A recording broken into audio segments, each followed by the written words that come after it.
Selamat pagi dan salam sejahtera pada rekan-rekan yang menonton video ini.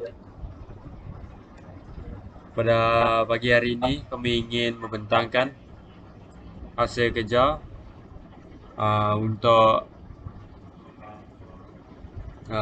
subjek asas etika dan nilai.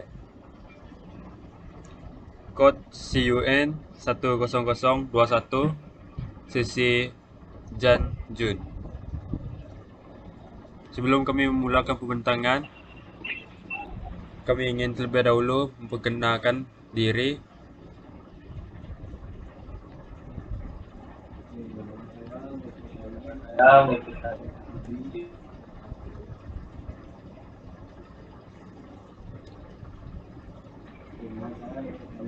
Nama saya Mike Sanggin dari SMP 1B. Oke, nama saya Jeremy Cotton dari SFS 1B. Nama saya Andy Boy dari SFS 1E.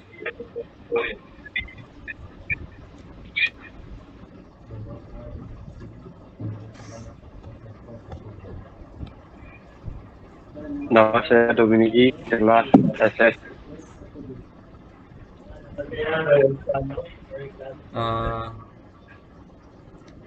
Kerja kami bertajuk Nilai Agama Tau. Sebelum memulakan pembentangan, kami ingin memberikan penghargaan. Kerja kami bertajuk Nilai Agama Tau. Dan keizinan darinya. Maka saya telah dapat menyiapkan tugasan assignment semester 1 dengan jayanya.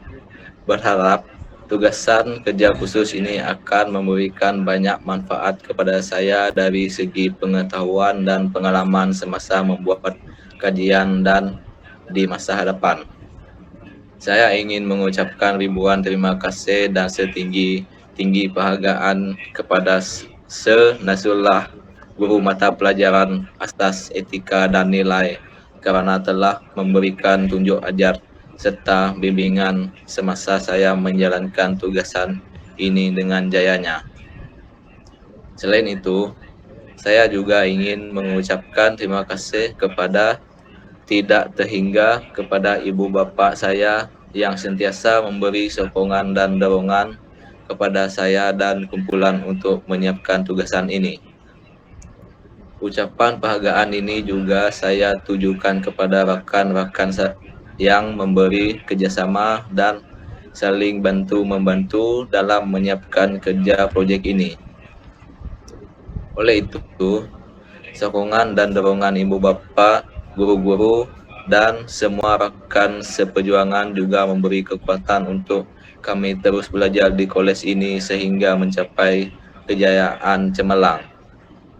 Akhir kata, terima kasih kepada semua insan yang terlibat secara langsung atau tidak langsung dalam melaksanakan tugasan asas etika dan nilai semester 1 kali ini. Oke, seterusnya.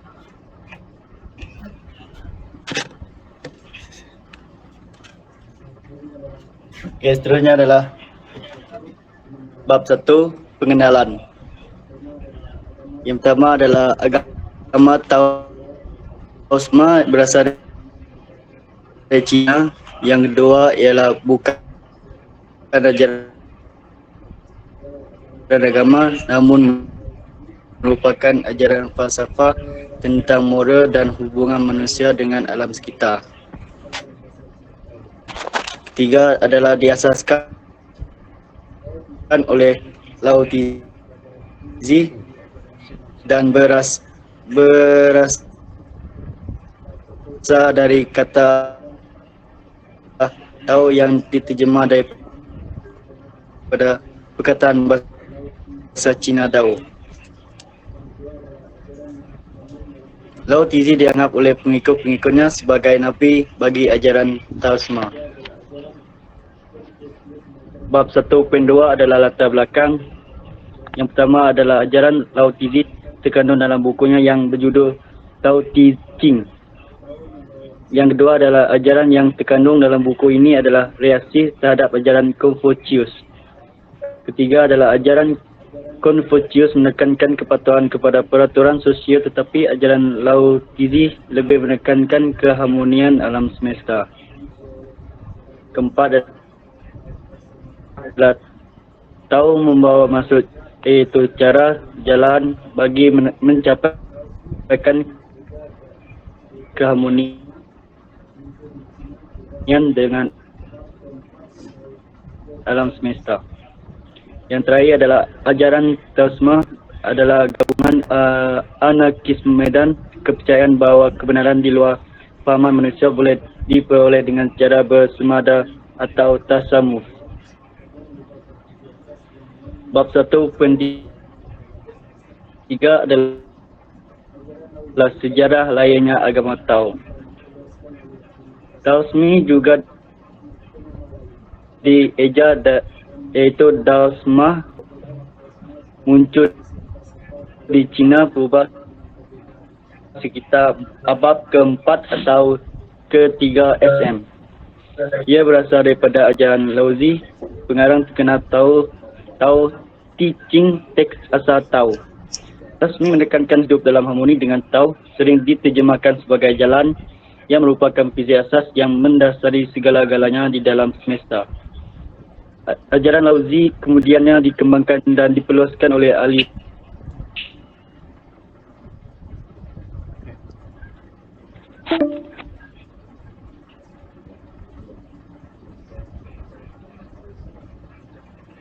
Bab 2. Konsep kepercayaan Taoisme. Dari segi etimologi, perkataan Taoisme berasal daripada kata akar Tao yang diterjemahkan dari perkataan bahasa Cina, Dao, yang bermaksud jalan atau cara. Taoisme merupakan satu aliran pemikiran dalam falsafah Cina. Pada masa yang sama, Taoisme juga dipraktikkan sebagai satu bentuk agama dalam masyarakat Cina. Pelopor ajaran Taoisme ialah Lao Tzu. Menurut Mo 2012, Lao Tzu merupakan seorang legenda yang dikatakan pernah meninggalkan penulisan teks Taoisme berjudul Dao Di Jin, klasik moral. Kitab ini menjadi pegangan bagi Taoisme. Abdullah Zidi et al. 2014 berpendapat bahawa Taoisme berteraskan pencapaian kehidupan abadi di dunia dan memuja beratus makhluk abadi yang hidup secara gaib. Taoisme menyadarkan manusia tentang bagaimana alam semesta berfungsi dan perlunya manusia berharmoni dan kejadian alam.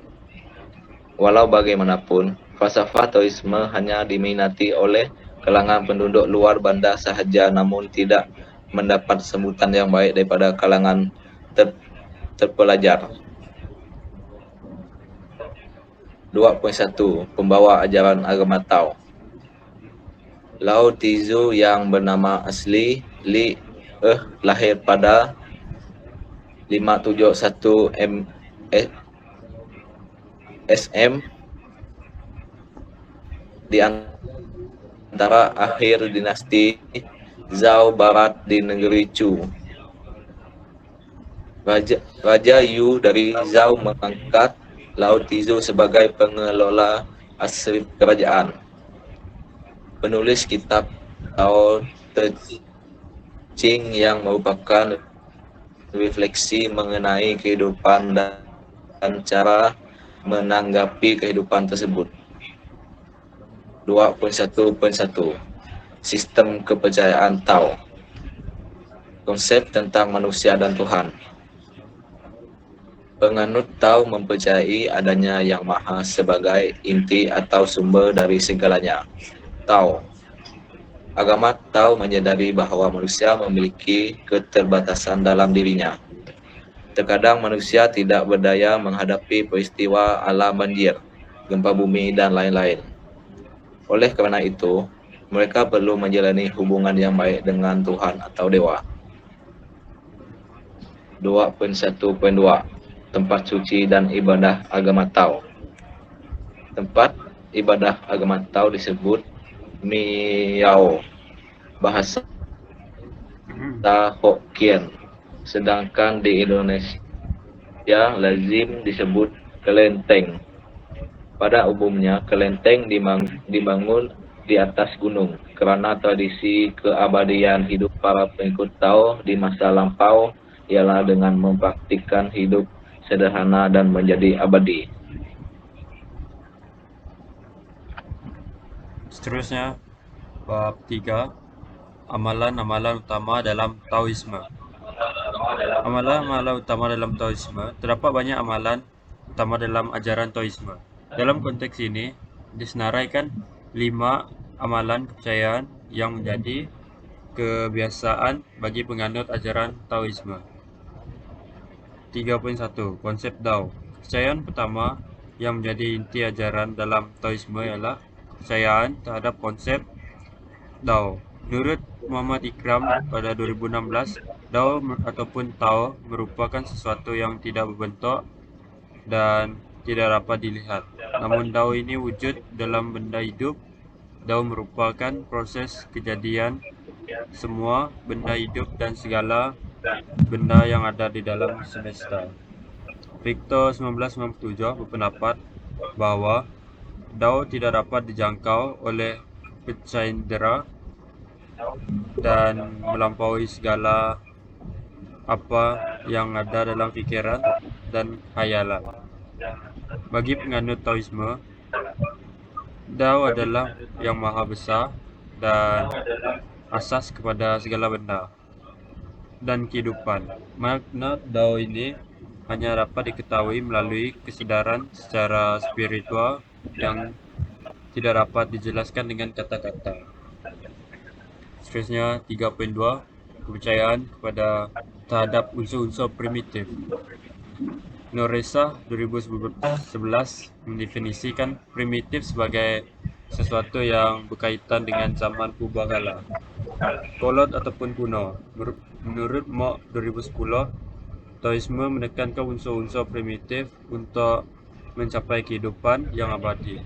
Dalam konteks ini, unsur-unsur primitif tersebut diibaratkan sebagai tenaga di dalam jiwa manusia yang hanya boleh dibangkitkan melalui amalan yoga dan meditasi. Apabila seseorang berjaya mengosongkan pikirannya, apabila seseorang berupaya mengosongkan mindanya, mereka dikatakan dapat mencapai keharmonian dengan alam semesta.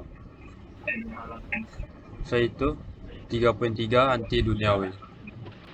Menurut Muhammad Rosmizi pada 2005, Taoisme menyarankan penganutnya supaya tidak melibatkan diri dalam aktiviti duniawi dan mencari jalan kebahagiaan dengan mengasingkan diri daripada peraturan duniawi.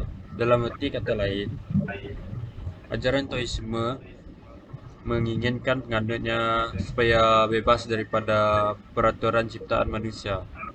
Lao Tzu amat menolak konsep kerajaan kerana bagi beliau kerajaan menghalang perjalanan alam. Beliau juga berpendapat bahawa kerajaan yang paling efektif merupakan kerajaan yang paling sedikit memerintah. Hal ini demikian kerana semakin banyak undang-undang, semakin giat aktiviti keganasan akan timbul. Seterusnya 3.4 Kepercayaan terhadap lambang yin dan yang. Lambang yin dan yang merupakan simbol intipati kepada ajaran Lao Tzu. Menurut Wan Abdul Hamid dan Anissa 2006, dalam dasar pemahaman ajaran Taoisme, mereka yakin semua bahaya yang wujud di dunia ini akan terdiri daripada dua entiti ataupun dua kekuatan yang saling bertentangan, iaitu yin yang bermaksud lembut dan bersifat feminin, dan yang bersifat kuat dan aktif. Menurut konsep yin dan yang ini juga, semua benda dalam dunia ini akan saling bertindak untuk mencapai keseimbangan. 3.5 Konsep Wei Wu Wei. MOOC 2012 menyatakan bahwa di dalam buku Commentary on Zhuangzi, mereka menguraikan Wu Wei sebagai tiada aktiviti. Walau bagaimanapun, konsep ini tidak dapat membawa maksud bahwa seseorang harus duduk saja tanpa membuat apa-apa.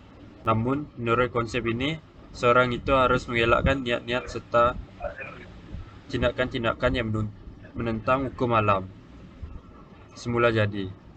Victor 1997 menyatakan bahwa menurut Laozi, seorang boleh mencapai lebih kecekapan melalui pengikutan kebangkitan dan kejatuhan fenomena-fenomena alam semesta berbanding menentangnya. Laozi percaya bahwa keganasan harus dielakkan.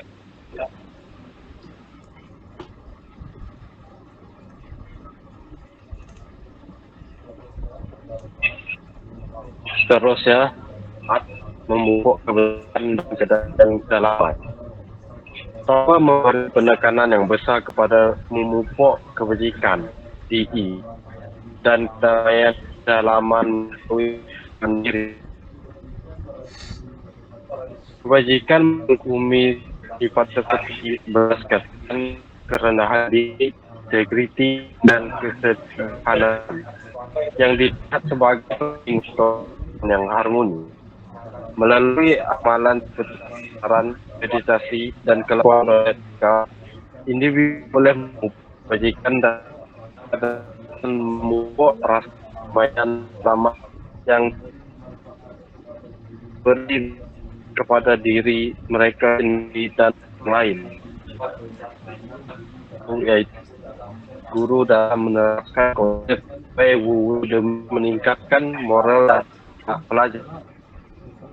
Setelah amati, didapati bahwa Wu yang dia amalkan oleh dengan Taoisme dengan nilai ilmu. Konsep Wu ini langsung diterapkan dalam diri pelajar bagi meningkatkan moral dan mereka. Teks ini guru merupakan insan yang paling ideal bagi menerapkan pengenalan nilai murni melalui konsep Wu ini.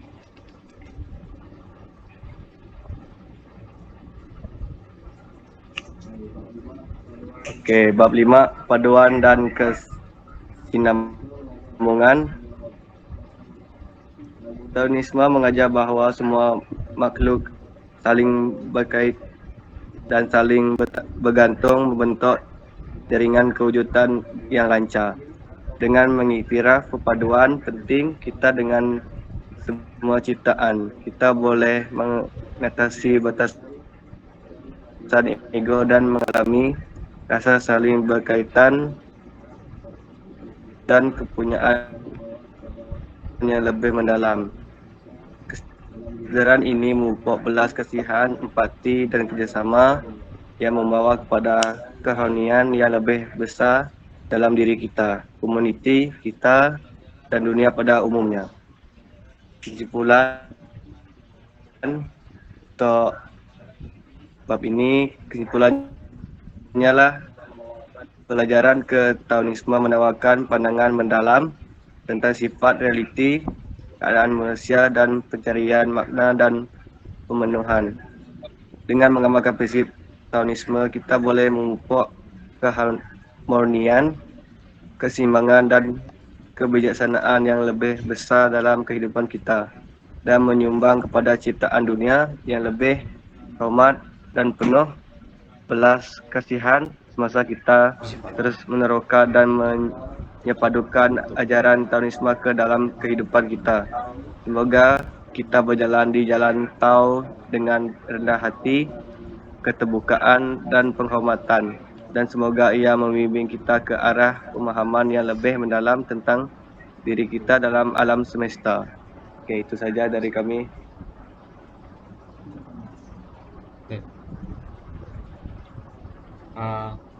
Sekian, terima kasih, itu saja dari kami.